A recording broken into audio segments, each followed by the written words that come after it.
Olá! Hoje o nosso papo é sobre uma das ciências mais fascinantes que existem, a psicologia. Para a gente começar, fica aqui uma pergunta. Qual seria o objeto físico mais complexo de todo o universo que a gente conhece? Bom, talvez a primeira coisa que vem à cabeça seja, sei lá, uma galáxia distante, um buraco negro.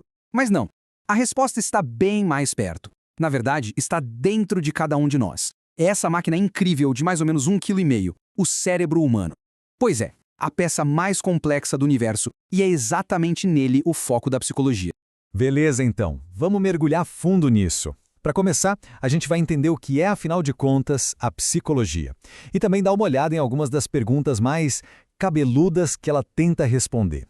Olha que interessante, a palavra psicologia vem do latim e significa estudo da alma. Bonito, né? Só que apesar dessa origem super poética, a definição de hoje em dia é bem mais científica, digamos. Psicologia é a ciência que estuda o comportamento e os processos mentais. E olha, a psicologia não tem medo de encarar umas perguntas bem gigantescas. Coisas como, a gente tem mesmo livre-arbítrio? O que é de fato uma doença mental? E a consciência? O que é isso? Ou como seres humanos são capazes de cometer atos terríveis? E como é que a nossa noção de eu é formada? São esses os grandes mistérios que a psicologia tenta desvendar. Ok, agora a gente precisa falar de uma figura que praticamente virou sinônimo de psicologia na cabeça de muita gente. É quase automático. Quando se fala em psicologia, a imagem que vem à mente é quase sempre a mesma. Sigmund Freud, aquele divã famoso, e assim não dá para negar. Ele foi um pensador revolucionário, super controverso também. Mas a verdade é que ele é só um capítulo. A história da psicologia é muito, mas muito maior que isso.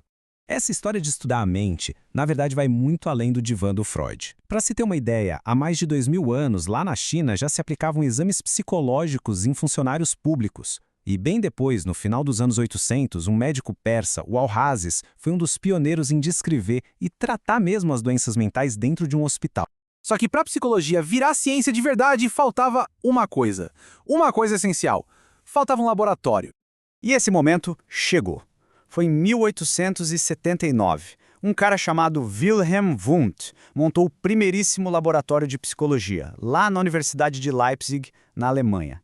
E esse é o marco zero, sabe? O dia em que a psicologia nasceu oficialmente como ciência. E aí a psicologia nasceu como ciência e já começou a primeira grande treta teórica. De um lado tinha a turma do Wundt, os estruturalistas. Eles queriam saber o quê? Tipo, quais são as pecinhas, as estruturas que formam a mente. E do outro lado vinham os funcionalistas, com o William James na liderança, perguntando, tá, mas por quê?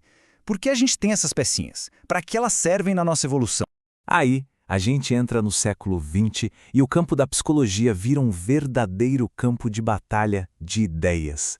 Duas teorias gigantescas entraram em rota de colisão.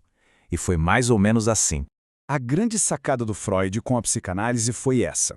A de que somos movidos por forças que nem percebemos. O tal do inconsciente, cheio de desejos, memórias, tudo escondidinho lá dentro. E o mais revolucionário era a ideia de que, se a gente trouxesse isso para fora, através da conversa, da terapia, era possível encontrar a cura. Só que nem todo mundo comprou essa ideia de ficar fuçando a mente interna, o inconsciente, essa coisa toda que não dá para ver. E aí, como uma reação direta a isso, surgiu uma outra corrente, bem mais pé no chão, digamos assim, o behaviorismo. Essa turma, com nomes como B.F. Skinner na frente, tinha uma lógica bem pragmática. A ideia deles era tipo, olha, não dá para ver pensamento, não dá para medir sentimento, então por que a gente vai estudar isso? Para eles, a psicologia tinha que ser uma ciência objetiva, focada só naquilo que dá para ver e medir, o comportamento, e ponto final. Então, ali por meados do século XX, o cenário era esse. De um lado a psicanálise, do outro o behaviorismo, dominando tudo.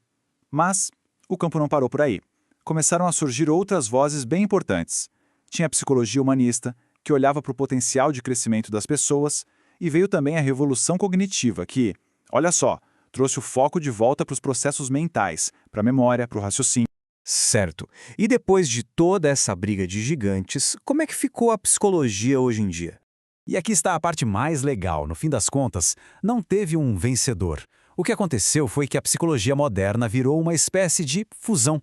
Ela se tornou uma ciência integrativa, sabe? Foi lá, pegou as melhores ferramentas, as melhores ideias de cada uma dessas correntes antigas e juntou tudo para ter uma visão muito mais completa do ser humano. É só olhar para o legado que cada escola deixou.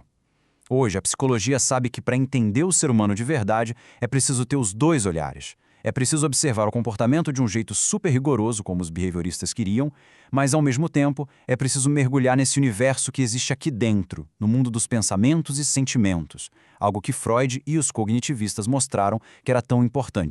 E é por isso que o estudo dessa coisa incrivelmente complexa tem que vir de todos os lados. É como disse o astrônomo Owen Gingerich, um cara que passa a vida olhando para o universo, e mesmo ele admite que nada, absolutamente nada, se compara à complexidade do cérebro humano. E aí fica a pergunta, né?